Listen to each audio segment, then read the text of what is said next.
Welcome everyone to the National RTAP Disaster Preparedness Peer Call Series, Getting Ready for the Worst. My name is Neil Rodriguez, and I'm a project manager here at National RTAP. Now, before we get started today, I'm going to go through a few housekeeping slides so we can see how GoToWebinar works, explaining the control panel. The GoToWebinar control panel is on the right side of your screen. Open and close the control panel by clicking the orange arrow on the Grab tab. Move the control panel anywhere on your screen by clicking and dragging. To view full screen, you can view in full screen mode by clicking the blue screen icon in the Grab tab. Audio options. Under audio, select computer audio to use your computer's mic and speakers, or select phone call and you'll be able to see phone number, access code, and your personal audio PIN, and that's recommended. If you have trouble hearing a speaker, let us know via the questions box. And questions via chat. You can submit questions during the webinar via the questions box on the control panel. Type your question in the white box and click send. We will answer your questions in the order they are received at the end of the webinar. Questions via phone, raise hand. To ask a question via your phone or mic and speakers, click the raise hand icon in the Grab tab. We will then unmute you when it is your turn and remute you when you are done.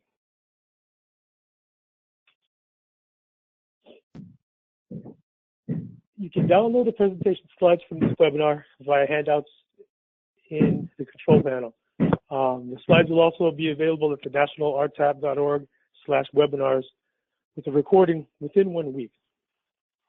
And also, transcripts are available upon request. And now I'll be introducing National RTAP Executive Director, Robin Phillips. Okay, change the view.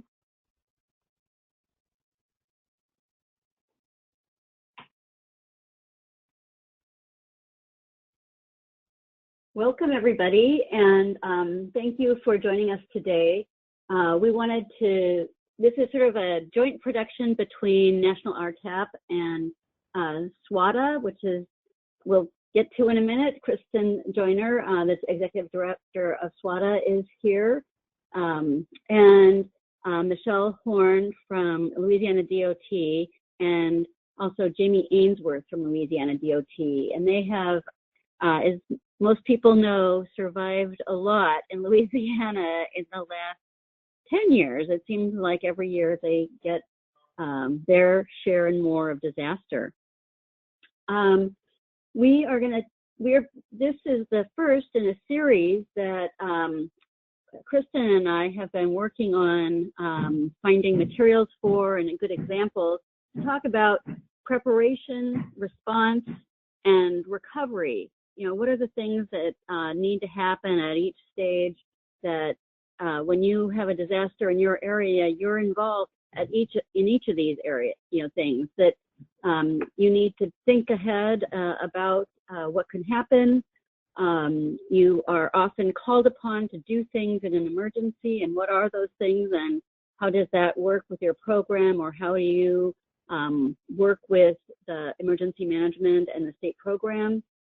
And when it's all over and you're left with the bills and sometimes a destroyed community, what are the things that you can do to help recovery happen in your community quickly? How does your system recover? So we've teamed up to ask these questions and have a conversation. This discussion will help inform potential research and updating of information that FTA and the national academies have available. And we'll get some great examples of how other systems and systems around the country have responded to the national or have responded to their local disasters and stresses in their communities. We also definitely would welcome tribal experiences and perspectives on these issues, and we invite people to share their experiences during this webinar. So I'm going to hand it over to Kristen now. All right. Hello, everybody. Let me get my screen up here for you to take a look at. And for some reason, let's see, show my screen there, and then we'll start right there. Yeah, I, of course, had to start our whole disaster series with the mayhem guy. I wish I had been able to put a really good video on here, but all of you are familiar with the guy who just in normal situations causes mayhem and wrecks people's lives no matter what they're doing. So he's sort of the embodiment of what it is that we're talking about. There are so many things that can happen in transit that could be considered an emergency. And I have a couple of things to show you about that in just a second. First, I'd like to, and for some reason, I can't get my slides to advance. Let's see, I think that, well, I did have Try clicking on the screen on your PowerPoint. No, it might not be highlighted. There we go. Okay, very good. So, so what is SWTA? SWTA is an 8-state regional association located in the smack dab middle of the United States. As you can see, it's I don't need to read to you the different states. We're based out of Texas. The one thing that I do want to call attention to is the fact that we have a lot of disaster and mayhem in our area. Whether it's and I'll show you some. I'll show you some photographs. This particular one is from Houston. It's from the most recent hurricane in the area, which is Hurricane Harvey. And they did very good planning in Houston to get vehicles up and out of the water. You'll see that. And then another interesting mayhem picture is from Ozark Regional Transit out of Springdale, Arkansas. One night, 80+% of their vehicles caught on fire. And we actually just had a second incident like that in our region in Victoria, Texas. And again, they've lost at least 70% of their fleet as a result of fire. Another thing that many of us know about is that SWTA is smack dab in the middle of Tornado Alley. So all kinds of things can happen with tornadoes. And in each one of these examples that I've provided, the number one thing is how do we keep the public safe and how do we keep our employees safe? Those are the two most important questions that we are answering today. I am going to come back after Michelle presents and talk about an emergency plan, why you need it, and just some real quick six main items that you need and make some connections on that. But even though we're showing these major life events, many of us on this call know that a life event could be a wheelchair lift that malfunctions and a wheelchair falls off of that wheelchair lift. So what do you do in that situation? It could be something simple that happens at a maintenance facility that causes toxic fumes. So it could be a fire on board a bus. So we're going to be looking at major incidents, but it doesn't really matter the size or scope of the incident, being prepared and ready for those incidents, responding appropriately, training appropriately, and keeping everybody safe. That is what we are able to, that's what our focus needs to be. So with that, I'm going to pass this over to Michelle and let Michelle talk about her experience from a state agency. Good afternoon, and thank you, Kristen and Robin, for asking me to speak today. Okay. Thank you, Robin. Okay, so getting prepared for the worst, or getting ready for the worst. A little background on the state DOTD. I am Michelle Horne with the Louisiana Department of Transportation and Development. I'm the Public Transportation Director. So a little background on DOTD. We don't provide the transit services, but we do contract with subrecipients to provide the transit services here in Louisiana.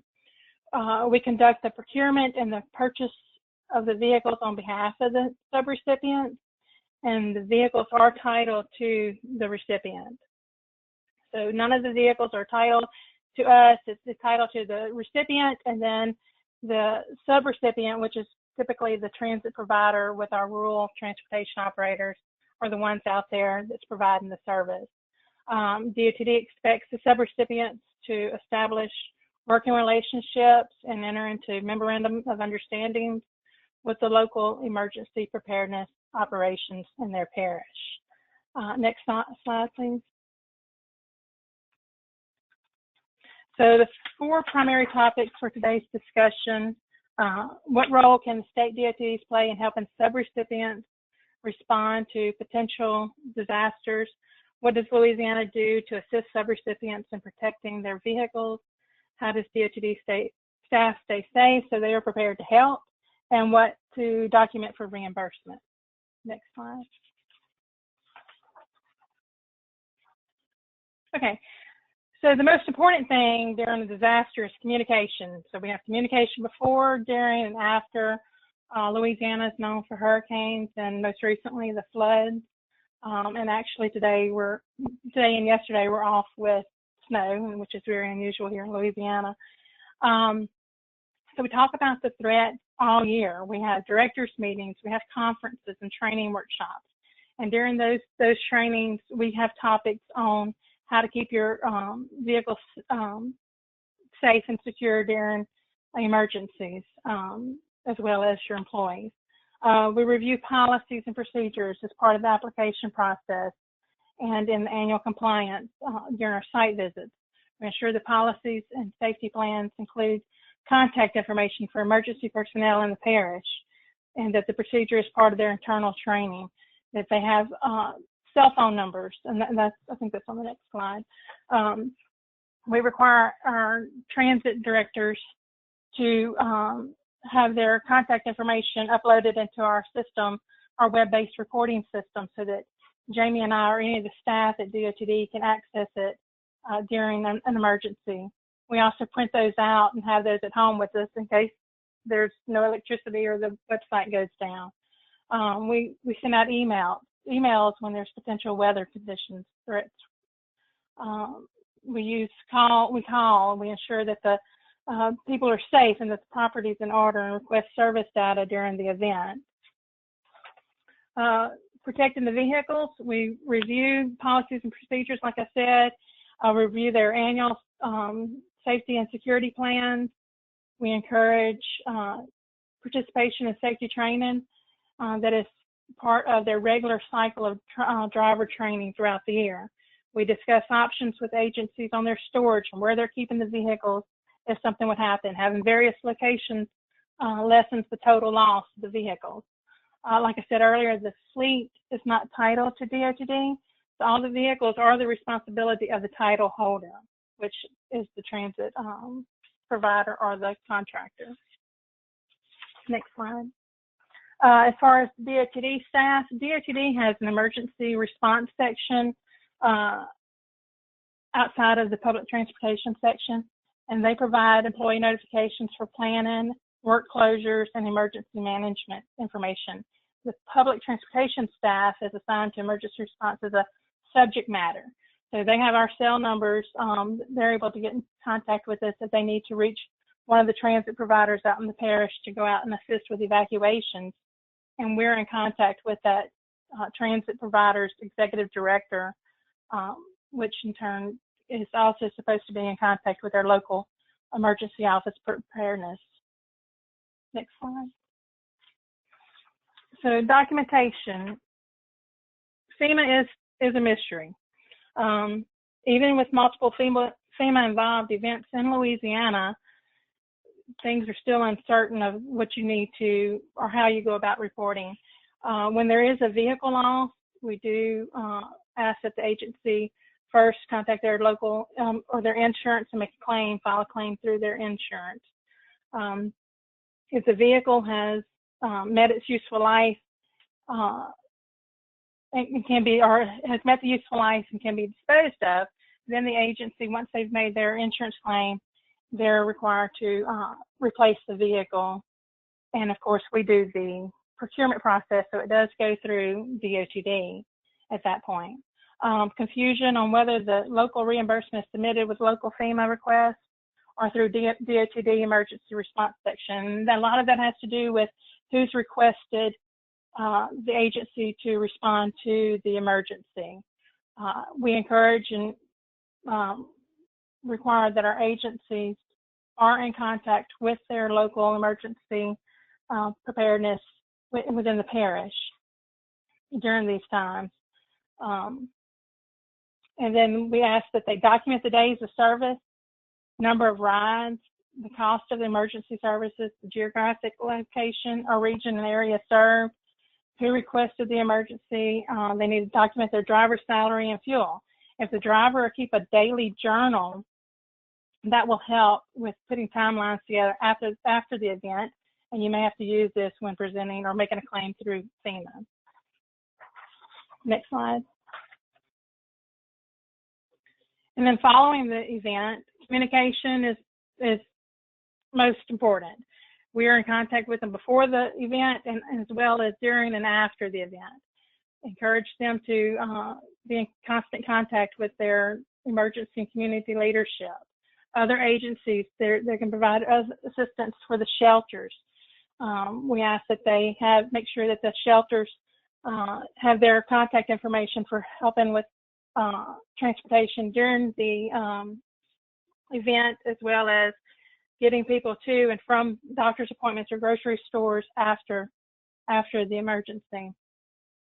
And then build relationships before the threat. Don't wait until the hurricane or the flood is going on to start trying to get these relationships. If you have relationships before the event, things will go smoother. Take care of your people and document everything and be safe. That's the most important. And this is my information. If you have any questions, I'll be glad to help you. And I'll turn it back over to Robin or Kristen. Super. Michelle, that was great. One of the questions I had when I was listening to your presentation is, in what way do you document or encourage, that relationship with the local EMAs? Do you have people included the information in their plans? How is that kind of managed? How is that relationship managed? Yes, it's documented in their plans, and then throughout the year, we also, like before there's an event coming up, we make sure they reach back out to them and let them know. Majority, if not all, of the agencies are doing that. They are involved in the evacuations and helping with the shelters, the shelter transit services afterwards. So, they put it in their plans, and we're reviewing all that, and we're making sure that they do have something in place. And we do require them to send in the memorandum of understanding as well as documentation in our office. Do you provide the template for the MOU? No, we do not. Because it might be useful for us to post, if you have one that you could take out the names, but just to post what do they look like, so that when people, because I think it's working with programs outside of transit, you oftentimes have to be the initiator. And that I think that emergency planning organizations are often very interested in transit and have you in their plans, but maybe not in ways that are doable or that work. If you have 5 vehicles, you're not going to move 200 people who are mobility challenged. It's just going to take maybe more time to have, so that really developing those relationships and looking for ways that other places, other communities have documented that relationship would be really useful. Right. So, Kristen, handed it back to you. Okie doke. I'm going to show my screen now. So Michelle showed you what the state of Louisiana has put together, and you heard her talking about the plan. So your state may have a plan, or you're an agency, a transit agency that may have to come up with a plan on your own, or you just want to check the plan that we go by. You know, do we have everything in it? So the next couple of things that I'm going to share with you are just quick hit items that go into the plan, and I will say that I think that sometimes, and Michelle, correct me if I'm wrong, but sometimes the state, not Louisiana, but maybe another state of unnamed origin, may put a plan together, but then a transit agency at the operating level just sort of signs off on it and doesn't actually think through what the state has put together. Would you say that that's truthful? Yes, I do. And you know, I want to mention one other thing. You know, DOTD has a separate ESF function. You know, there's a separate section that has contracts in place. We're not involved in that. The part I'm speaking on is just for our rural providers and our E&D providers and what we require of them to help during an event. Mm-hmm. Yeah, I think that states are really struggling with what their role is, and one of the products that I found, or pieces of information I found, was a report put together, a digest put together by NCHRP. I believe it's 326, and it talked about the state role, and it was after Katrina, and they were working at trying to get the learning from that, and I think that one of the things that came out of that was big was in Florida. They required the Coordinated Human Service and Transportation Plan to have identified the local EMA and what their relationship was, what their plan was. And I had a conversation after, I think it was Maria. It's so far now. It's like 3 months away. I can't remember. Did Irma is the one that hit that did not hit Florida. Maria is the one that hit Florida. Is that right? But when I was talking with Sharon Peeler, she said that it had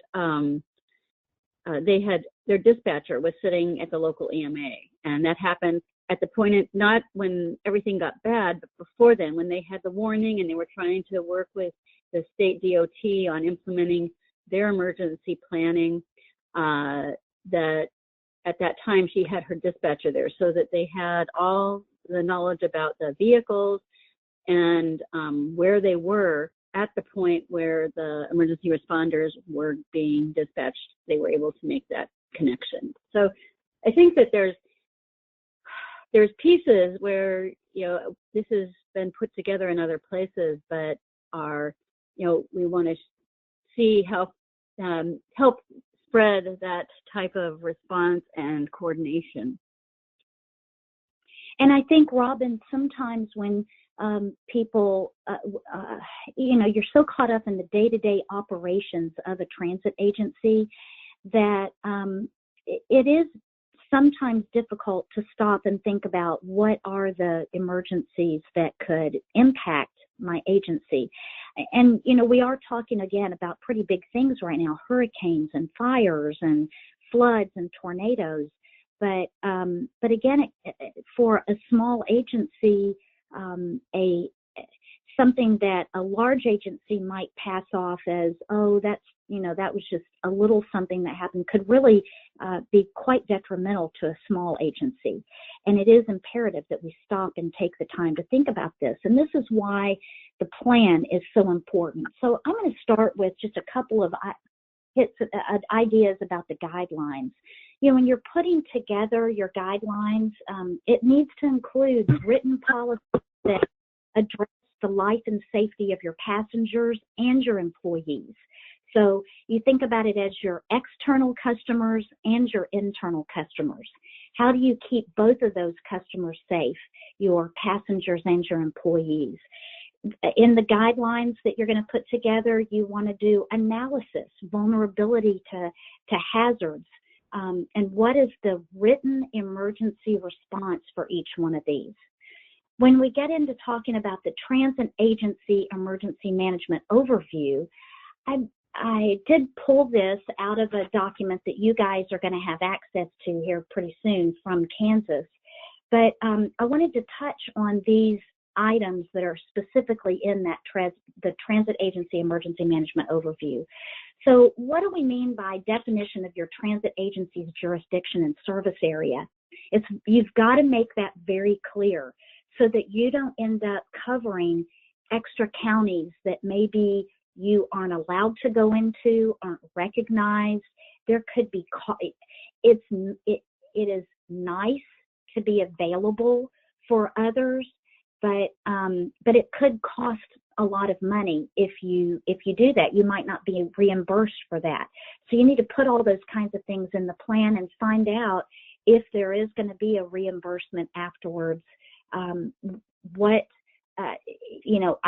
I told you that I would cover this particular area, this particular jurisdiction, and this is what I did within that jurisdiction. So the definition is very important. Procedures for carrying out emergencies. Okay, so that should include very specific. If there's this particular kind of emergency, this is the procedure, which makes letter C even more important, the list of potential emergencies. So if you're in an area that gets floods, that gets fire, that gets hurricane, or even high winds, or a lot of dust, like the big haboobs that are in Arizona, that's a blinding type of storm from dust. So it could be emergencies like that, or again, it could be like the kind of emergency that I already suggested, like a wheelchair falling off of a wheelchair lift, or a multitude of other things that you as transit agency professionals have seen.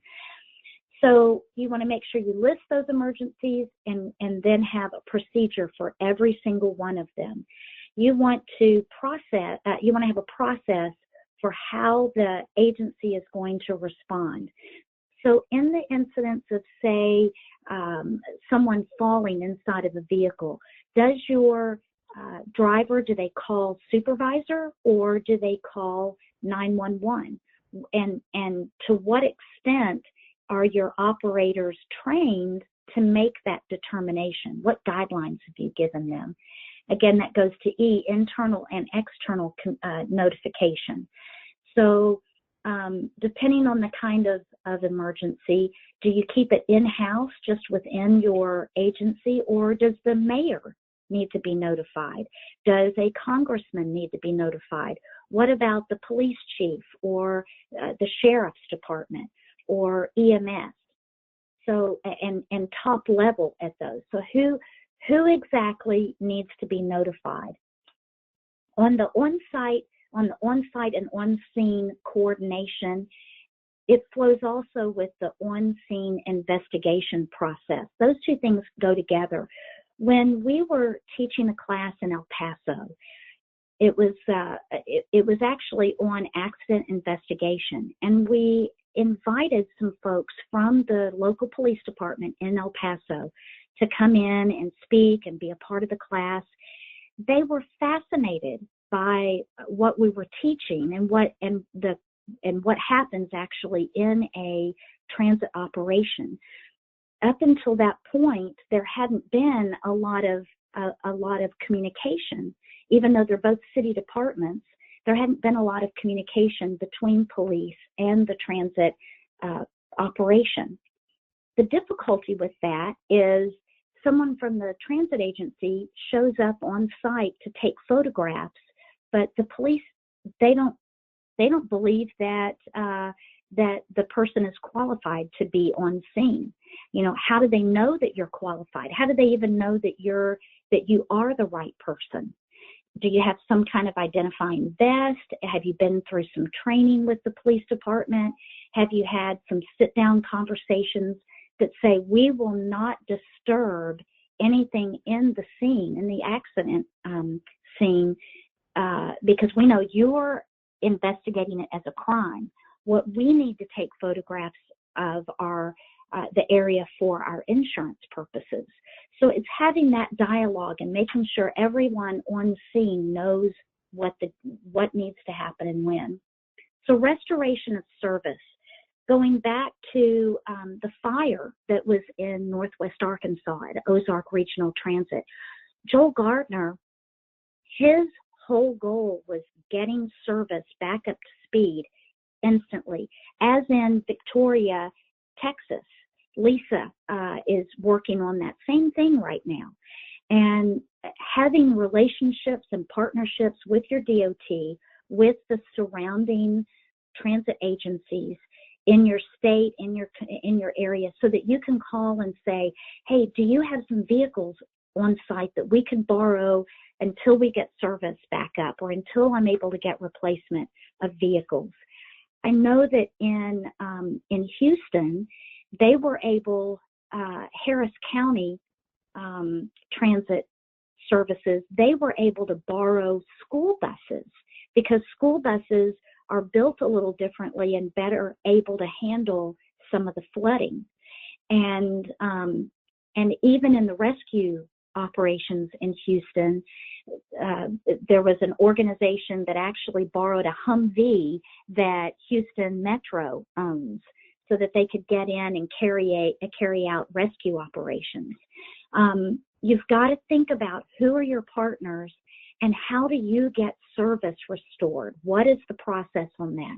Michelle talked about communication.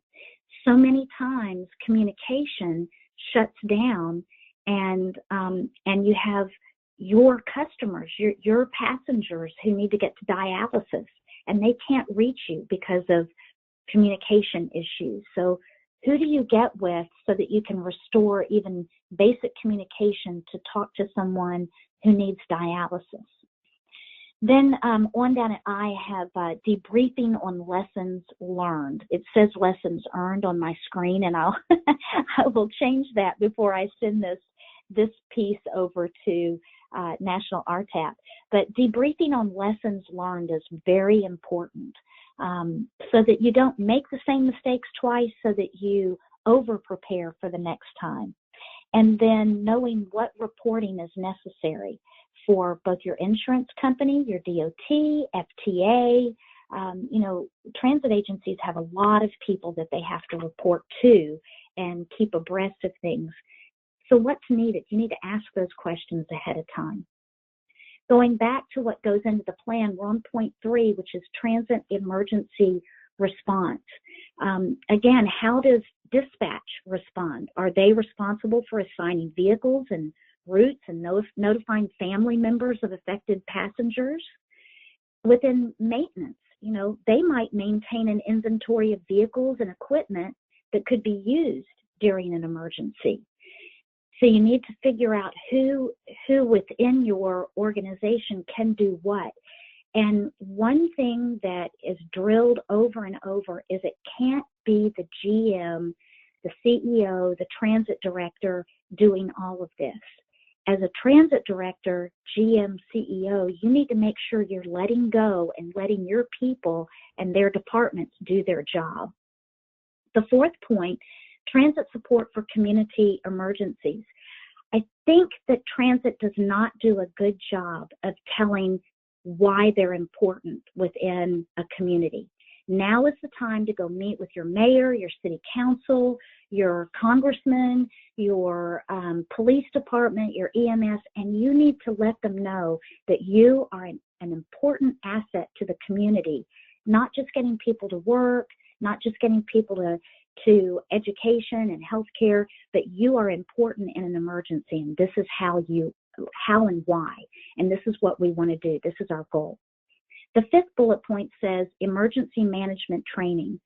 I cannot tell you how important that is enough, but I will tell you that it starts at the top with the CEO, GM, transit director.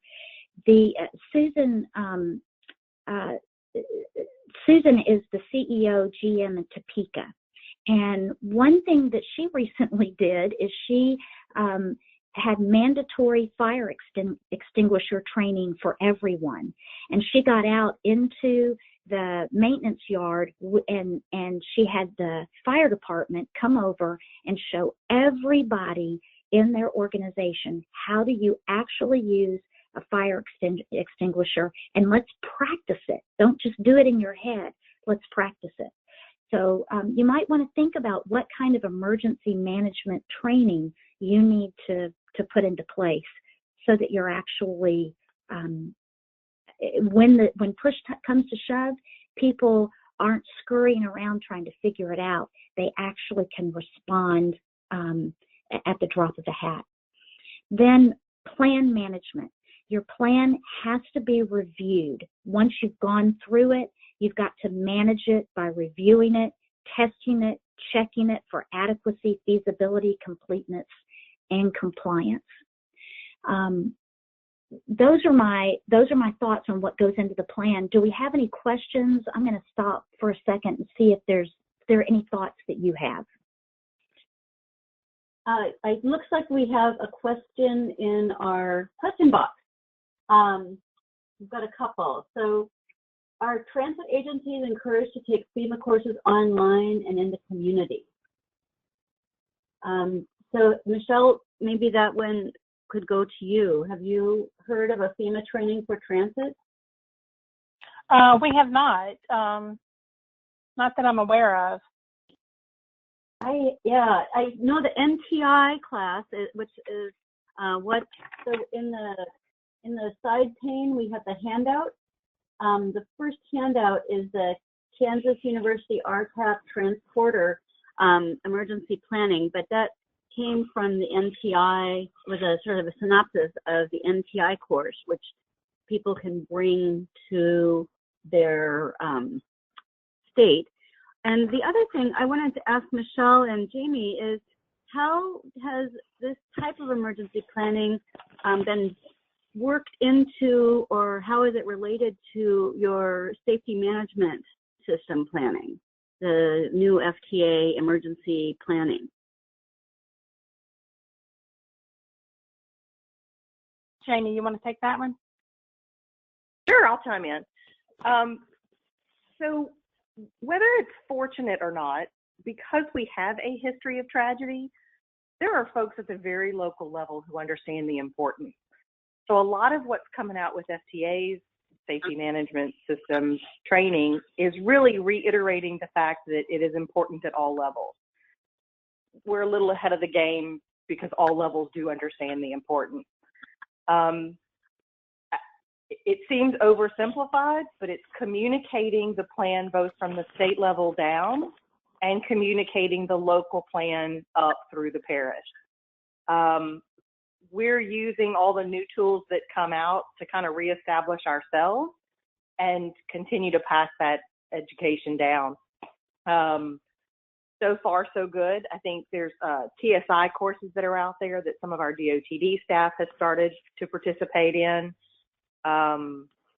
We may recreate some of that on a shortened version for our locals to participate in. But it's just really making sure everybody's on the same page and communicates what their thoughts are.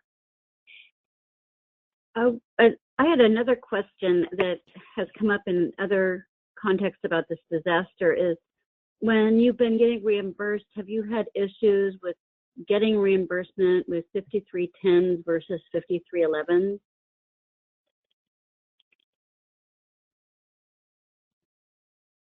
Here in Louisiana, we also fund some 5310 operating agencies. So in that respect, they've got the same opportunity at 50% reimbursement that the 5311s have. For 5310s who are only participating in capital programs, yes, there is some disparity on what funds are available. And I think that goes back to the big gray question of FEMA and what role they play. A lot of times, each of our recipients are encouraged to go through their local emergency FEMA claim that is made, either through the city or the parish or in a region kind of function. And to be honest, it's still a mystery. There are no clear answers for any of the recipients, not just the 5310 Capital folks, but it's confusing. Yeah, one of the things, go ahead. Go ahead, I was going to say in Texas during Harvey, the DOT does help with 5310 and 5311, but you have to be a part of the plan too. I know that there was one 5310 that provided recovery services, and they were not listed in the plan, and I think that caused some delays and some issues. So, being in the plan is a big part of it. Yeah. And then I guess I wanted to reiterate the communication issue around both being an initiator and looking for information so that people have good expectations. Because was Mark Wall, who later in the series is going to talk about the fires in California, but he had been trying for 2 years to get access to the whether it was the county sheriff repeater for his radio. So a lot of people in many rural areas are using radios for reliable communications, and he couldn't get them. He couldn't move it after the fires, and when they were working with them, and they realized that not having them all able to communicate well or be able to get on the same channels was a real detriment. And within 2 weeks, he had his radio repeater up.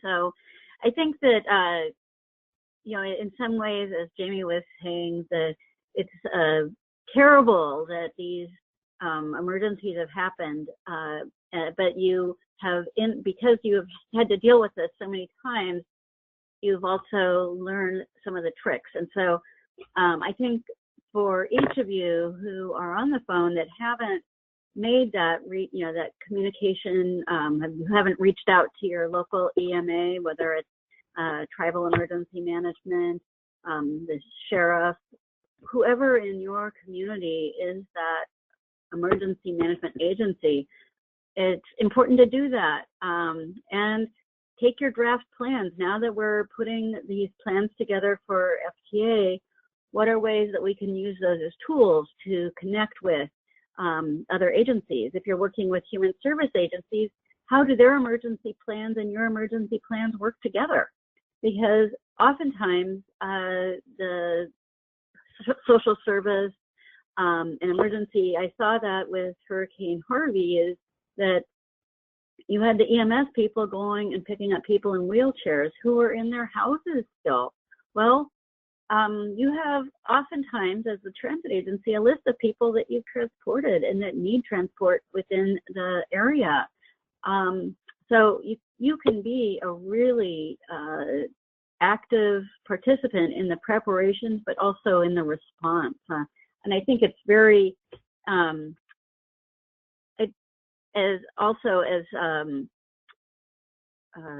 Jamie said, that this is a chance to use what you've already done and build those relationships that you need when things strike. And I think having that policy in place before it strikes is really important. And I thought that was a great point of Kristen's. So I'm going to pull up, if there's any other questions, we'd be happy to take other questions from people. You can raise your hand or put the question in the chat box. I'm just going to go over the upcoming webinars. The next one will be on what happens, what are the things that you can do in the middle of this. Let's see, here, here. So this is the call that we're on now. Getting ready for the worst, preparing, and these are all people who you are welcome to contact regarding these issues. And next, we're going to talk with Terry Banta, who is at TxDOT, and one of the people who went through the flooding in Fort Bend County, Texas, Paulette Shelton, and then Mark Wall, who manages Lake County Transit. And he has, over a 3-year period, lost 2 whole towns to the fires.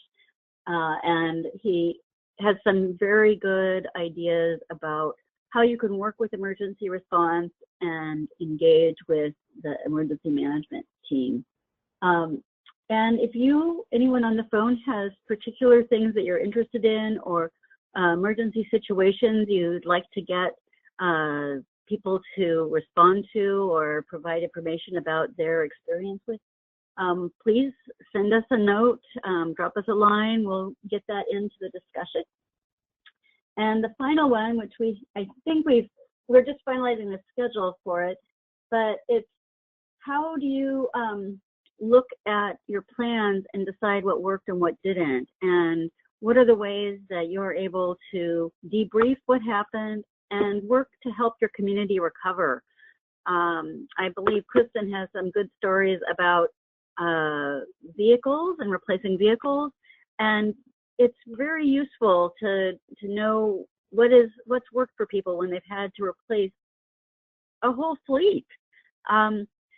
So we look forward to working with you and joining you on more of these discussions.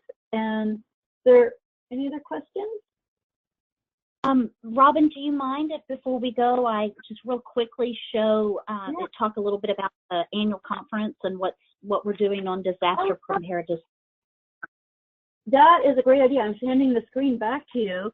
The thing is about all of this emergency preparedness is it's a real opportunity for state conferences, regional conferences, national conferences have all sorts of great training out there. So Kristen? Yeah, well, and I didn't talk a lot at the beginning about SWTA. It is Southwest Transit Association. And again, we are an 8-state regional transit association dedicated to advocacy, to training and education and communication. So one of the things that we do each year is we provide an annual conference. And this year we're in Denver, March 5th through the 7th. And if you go to our website at SWTA, SWTA.org, you will see the blue bear. You click on the blue bear and you'll have a lot of information about that regional conference. But one of the things that we're focusing on is disaster preparation and on safety and security. So one of our big sessions is disaster preparation lessons learned throughout the SWTA region, and we've been hit hard this year in 2017 in all kinds of different ways. And not only are we going to talk about the exact specifics, but we're going to go further than that. You know, Congress is back in session, and they're going to be talking about infrastructure. We've got to make sure that transit is inside that infrastructure discussion, so that when we need vehicle replacement, it's there. So that that'll be one big session. We have a whole track on safety and security. Robin is going to be joining Walt D'Angzen to present a session on advanced disaster evacuation preparation, utilizing both RTAP materials and some other things gleaned from across the country. Kent Julian is going to be talking about the mental part of training people about safety and how you get folks engaged so that the training actually works. We've got John Filippone, who's going to be, he's from RAFTA, and he's going to be doing a class on Zen and defensive driving training.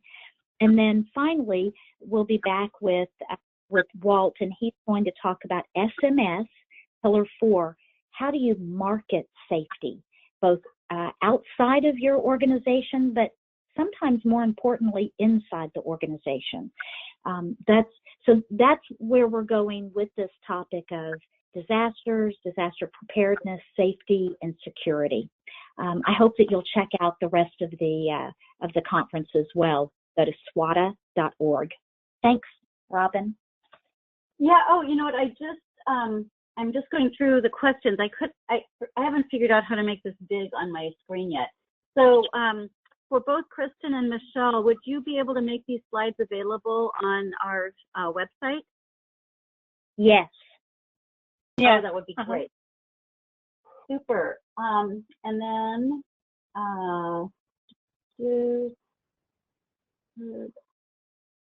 RTAP, establish or work with FEMA to transit vehicle type like the fire equipment. Okay, so it's looking at typing so that the way we categorize vehicles matches up with the emergency responder, and I think that that's something that we can bring up with SWTA, because originally what happened with how we got involved with this is that Kristen went to the people at SWTA and they said, hey, that's a great idea. And then they called RTAP and said, hey, Kristen wants to do this. And so they are really interested, but they are looking for ways to develop the resources. And so this peer call is a way for us to find out more information about what people want. And so we'll bring the issue about FEMA forward and the vehicles. Okay. And I think there was another one.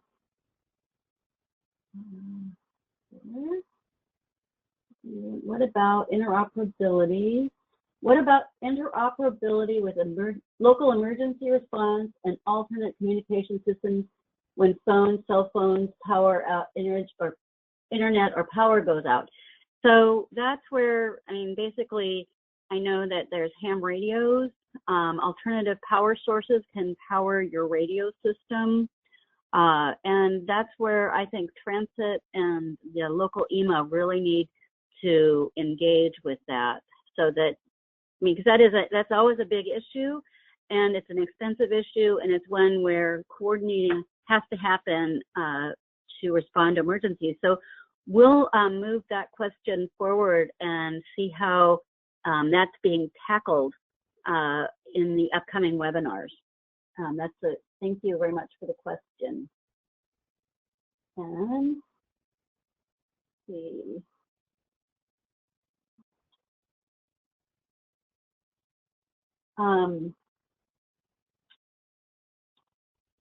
Transit, the FEMA courses would help transit understand how emergency managers and folks think and respond. Yes, plus it builds those relationships.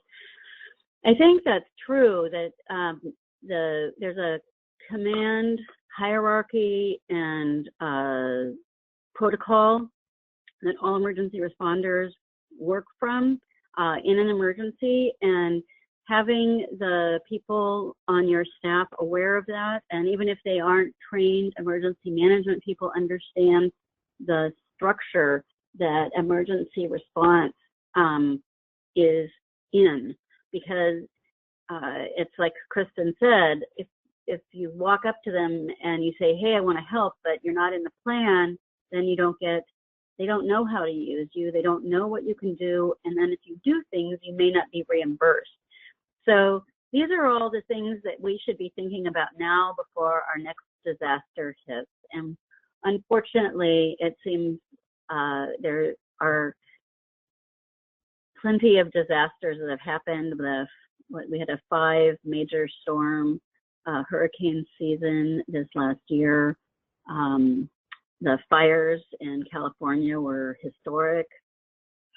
And then after that is, after fires come flooding, and as we're seeing the landslides, because there's no vegetation to hold dirt and rocks in place when it starts raining. So all of these things, if you are not recovering from a disaster, these things we've been talking about today are where we have an opportunity to get things in order and batten our hatches and be ready for when something does happen. So thank you very much, everyone, from today. Thank you very much, Michelle and Kristen, and we'll be back next month with our second installment of Preparing for the Worst. Thank you. Thank you, Robin, for providing this forum for us too. Appreciate it very much. Well, we've recorded this, and so it'll be up online for people in the next week or so. And please check out the materials that we've put you can download those from the webinar, and we'll put up the slides from both Michelle and Kristen with the recording so that you can use this in the future. I really thank you all for your time, and be safe. Bye-bye.